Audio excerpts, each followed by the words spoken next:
Old school RuneScape, a classic game made by Jagad from the early 2000s, but with the game running for so long, you'd expect it to die out over time.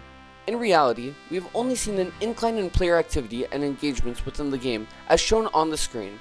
But the question is, how? How did old school RuneScape manage to keep their player community so dedicated over the years? How did they bring the community together to make this solo multiplayer experience feel so connected with one another? And how did they make a game where the community actually felt heard? In this video, I'm going to try and tackle some of the methods that Jagad used, such as the polling systems, community events, and group activities to demonstrate the thought and care the developers put into keeping the community united and involved. Diving in, let's start with the polling systems that Jagad has put in place within their game. Firstly, I want to talk about my personal experience with the polling system. Ever since I got the hang of old school RuneScape, I felt that the game updates were really enjoyable. I decided to take a look into their new upcoming updates. Turns out, we, the players, actually have a voice in the game. Basically, what I'm saying is that all the additions or changes to the game go to a community vote, and for the change or update to actually go through, the community must have a 70% acceptance rate. In fact, we've had fully worked out ideas, as being shown on screen, be brought into testing within the game's test servers, and even as deployment is almost done with the new proposed features being added in, players still have the option to say no to content they believe does not fit into the game, and adjustments can be made, or even the removal of the new proposed content entirely. This ties in nicely with an article written by Prlić and James B. Procter, which states, "One consequence of transparent open development is that it allows many eyes to evaluate the code and recognize and fix any issues, which reduces the likelihood of serious errors in the final product." This is essentially saying that by keeping the development pipeline open through transparent communication to the community, we are able to spot any issues and leave our positive feedback to make sure the game continues to move in a way where the community deems beneficial to everyone. But what does this actually mean to me? Personally, knowing that the game is influenced based on our own decisions is really nice, and being able to talk about it as a whole with the community and coming into agreement with each other brings a community where we all feel satisfied with the content that is being added. For my next point, we are going to be looking into community events. For this example, we are actually going to be talking about the current event going on. A Christmas event! Ignore my beautiful fashion, but let's head into this. I'm going to be skipping through and keeping the gameplay rolling in the background. But essentially, this is a little holiday event where you are tasked with inviting different members around the game's world to come to this dog adoption event. In this event, your goal is to go around and figure out what type of dog would suit each member based off their preferences that they like.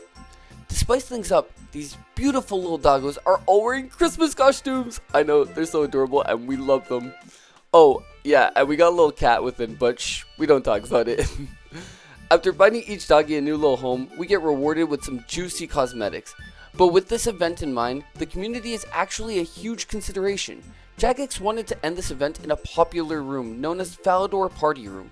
In this room, players typically come together on special occasions to chat and drop cool items in a giveaway fashion through popping balloons.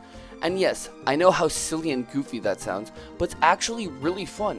Something as simple as gathering the player base to come to a specific location where they can all enjoy fun community events together just sparks a warm flame within everyone. It personally helps me feel connected with the players that I am experiencing the events with, and adds a new level of social bonding through simple interactions with one another. In fact, an article by Zhang and David Kaufman, they found that in a study by Nardi and Harris, that chatting is a key aspect of socializing in World of Warcraft, which takes place not only when grouping and fighting, but also when players are soloing or traveling in World of Warcraft. We can connect this back to how Jagad designed the community event around bringing the players together in a non-grouping or fighting zone, but instead in an area where players feel they could interact with each other through simple things like popping balloons and showing off their goofy or cool Giga Chad looking outfits. Okay now, quick little moan squirrel break, and yes, they're wearing Christmas hats. Moving on to my final point, I want to talk about the group activities within old school RuneScape. For this particular example, I'm going to be showing footage about a group activity by the name of Winter Tot. In old school RuneScape, there are different forms of group activities, but they are categorized into 3 different groups. We got skilling activities, player versus enemy activities, and mini games. We also have a group game mode, but we won't go in depth on that. Starting off with skilling minigames, we take a look into Winter Tot. It offers players an alternative way to train multiple skills in the game while also receiving rewards. The thing with Wintertot is, you and your team members have to uphold multiple different braziers around the boss to actually defeat it. By defeating the boss, all players are rewarded with points based on their contribution and get to pull rewards from a nice juicy supply cart. While players don't necessarily need to communicate with one another to kill the boss, there are many indicators to show players what needs to be done in order to complete the boss fight, as shown in the top left corner and through visuals within the environment itself, whether that be a brazier breaking or a wizard falling down. In doing so, players typically just communicate with one another in the downtime of their actions.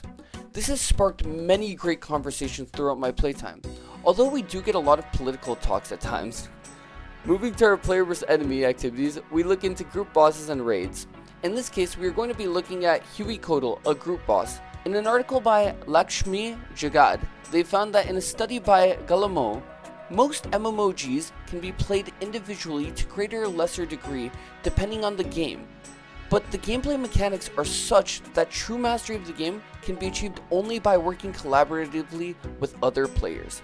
In the case of Huey Kodal and many other bosses and raids within RuneScape, Jagex offers players benefits to doing activities in groups. They encourage this through group-based reward mechanics. In the case of Huey Kodal, when team members do collectively pray the correct styles and all pillars light up, the team is granted a damage boost against Huey Kodal. This allows players to not only kill the boss faster, but allows them to save on supplies, which overall increases the currency earned per hour at the boss. In the final example, we look into one of the minigames, Pest Control. In simple terms, this minigame requires players to defend the wizard at the center of the base.